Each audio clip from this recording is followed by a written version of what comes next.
Empieza el viaje. Hay que remontarse en el tiempo. Imaginemos, ya hace 4.000 millones de años que existe la vida sobre la Tierra. Conquistó los continentes hace 400 millones de años. Los dinosaurios se extinguieron hace 60 millones de años y los mamíferos, que son las formas de vida más elaboradas, se han multiplicado. De entre ellos, varias especies de primates viven en los grandes bosques africanos. Al este del continente, estas poblaciones de monos se verán atrapadas por un gran acontecimiento geológico.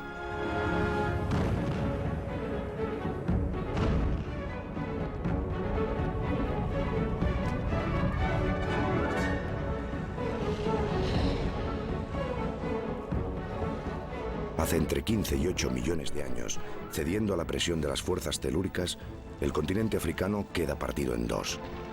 Las erupciones y seísmos dan lugar a nuevas montañas. Cruzando África de norte a sur, de Etiopía a Mozambique, se abre la inmensa falla del Rift. En el lado oeste de esta falla, una gran formación montañosa corta el paso a las nubes procedentes del Atlántico, por lo que disminuyen las lluvias en las regiones del este. Y ahí, los grandes simios se encuentran aislados en un área cerrada por ríos, lagos y montañas. A los dos lados del Gran Rift, la vida tomará caminos distintos.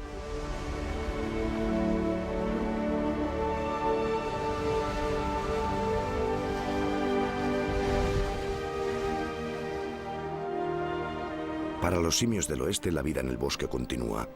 Se convertirán en gorilas, chimpancés y bonobos, nuestros primos más cercanos. Pero en el este y más tarde en el norte y en el sur, con la disminución de las lluvias, desaparece poco a poco el bosque tropical. El hábitat natural de los grandes simios se reduce y su existencia se ve amenazada.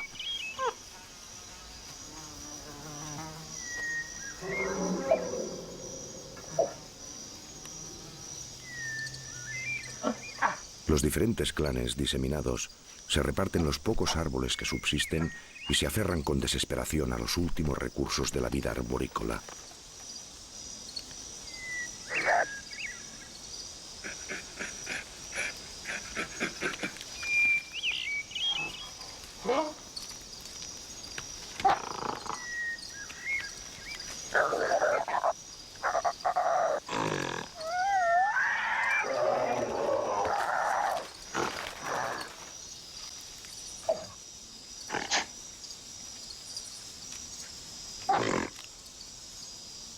Pero ya no es posible continuar viviendo en los árboles.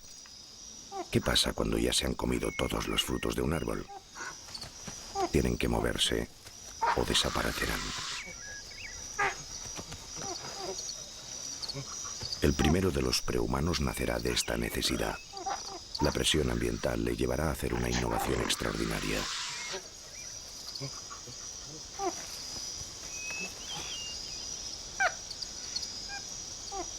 Sus padres no tienen con qué alimentarle.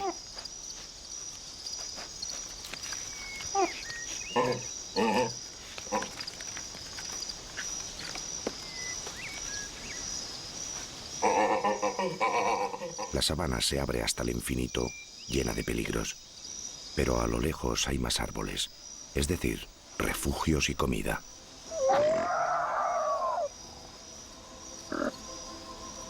El primer prehumano tiene miedo. Podría renunciar y esperar, pero lo posee un extraordinario instinto de supervivencia. Ninguno de sus antepasados lo había hecho antes. Correrá un enorme riesgo. Mide menos de 1,50 m y a 4 patas por la sabana no puede saber por dónde va.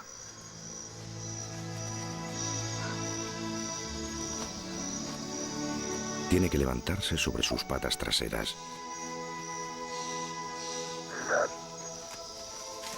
Y entonces ve.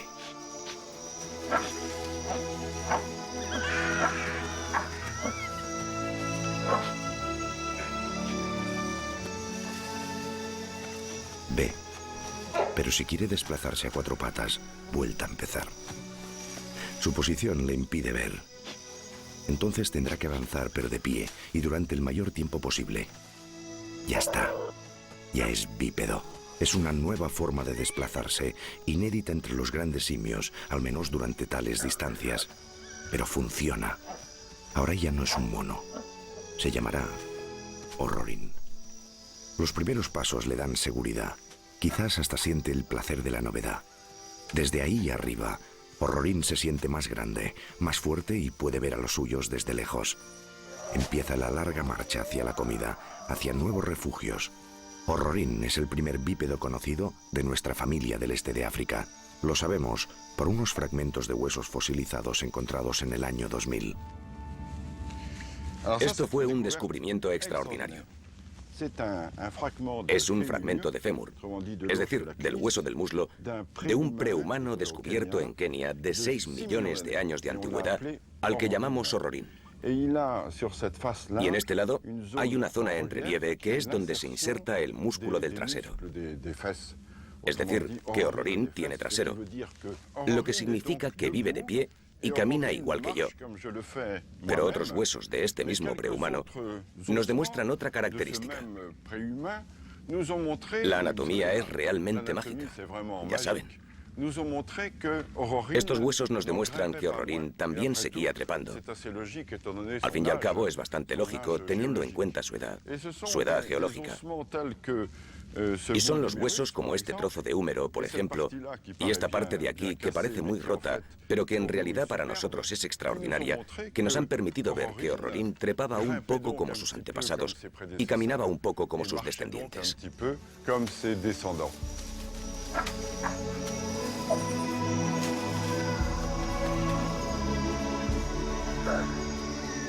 Pero caminar de pie es sin duda muy cansado en estos inicios del bipedismo. Los músculos de la espalda se resienten y las piernas, al tener que sostener todo el cuerpo, se cargan enseguida. Orrorin tiene que pararse a menudo y recuperar fuerzas.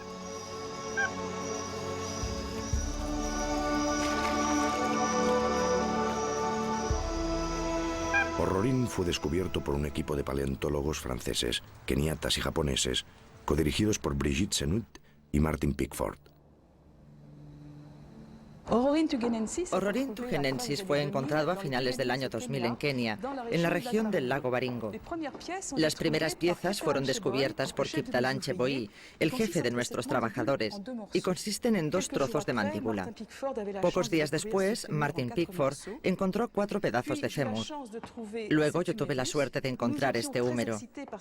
Estábamos muy emocionados porque el húmero era de un ser bípedo y la mandíbula tenía dientes más humanos. Teníamos un individuo bípedo con dientes humanos.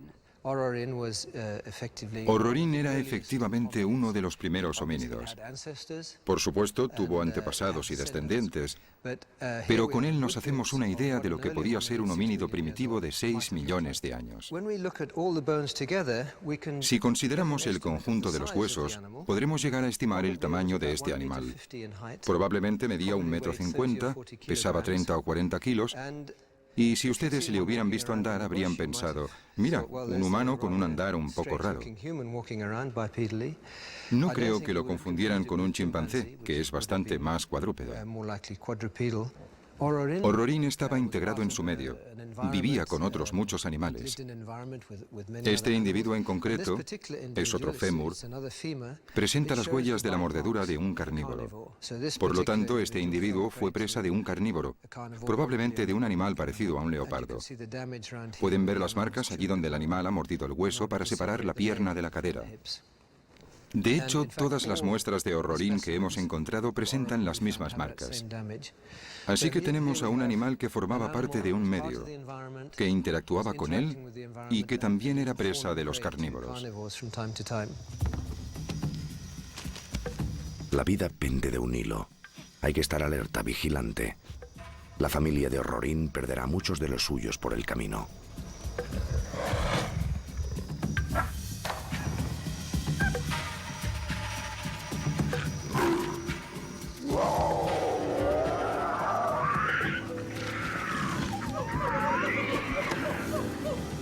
Gracias a una serie de circunstancias geológicas casi milagrosas, los huesos de algunos de ellos se conservarán por fosilización, y estos restos, 6 millones de años más tarde, permitirán a los paleontólogos tener una visión más clara de la genealogía humana. El descubrimiento de Orrorin era excepcional, ya que por primera vez nos encontrábamos frente a un antepasado humano de 6 millones de años. Era 2 millones de años más antiguo de lo que conocíamos y de lo que estaba aceptado en la teoría evolutiva. Era más antiguo y más humano, y nadie se lo esperaba. Por esto, Orrorin era excepcional, porque desmontó las ideas establecidas desde hacía años. Además, el descubrimiento de Orrorin en los terrenos antiguos suscitó otras investigaciones que dieron lugar al descubrimiento de nuestros colegas etíopes, unos meses después, de 2 homínidos muy antiguos en Etiopía y más recientemente, en Chad, otros antepasados o cercanos de antepasados, por lo que Orrorin fue el punto de partida de una revolución en nuestro concepto de la evolución humana.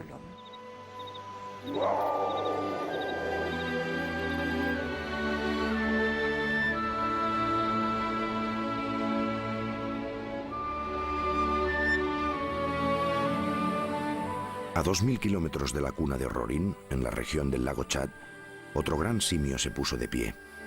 O como mínimo es lo que parece indicar la forma de su cráneo. Fue descubierto en el año 2001 en una región totalmente desértica en la actualidad, pero que entonces era muy verde. Este otro prehumano se llama Tumai. Su transición al bipedismo, como para Orrorin, fue gradual. Necesitaron miles de años para adaptarse a esta nueva forma de desplazarse. Miles de años para entender que sus patas delanteras se habían convertido en brazos y que sus manos, al quedar libres, podían hacer 1000 cosas. Había días de gran desánimo y otros más tranquilos. Orrorin y Tumai vivían en paz con muchas otras especies, como el calicotero, ni presa ni depredador, solo un agradable vecino. Durante cientos de miles de años, Orrorin y Tumai explorarán esta nueva forma de vida. Tendrán hijos y nietos a los que transmitirán su extraordinario descubrimiento, el bipedismo, y luego dejarán sitio a nuevas familias, igual como ellos tomaron el sitio de unos antepasados que conocemos muy poco. Entonces, ¿de dónde viene Orrorin? No se sabe muy bien. Se encuentra entre los últimos grandes simios, los samburupithecos, que tienen unos 9 millones y medio de años, y los australopithecos, en un punto intermedio. Suponemos que hace unos 8 millones de años se dio esta primera divergencia entre los grandes simios africanos y el hombre. Luego, un poco más tarde, hace unos 6 millones de años, se dio una segunda divergencia entre los australopithecos y la vía humana. Y Orrorin se quedó sobre la vía humana. Por lo tanto, creemos que entre los samburupithecos de hace 9 millones y medio de años y Orrorin existieron otros animales, pero aún no los conocemos. Nuestros antepasados eran arborícolas y se movían muy bien por las copas de los árboles.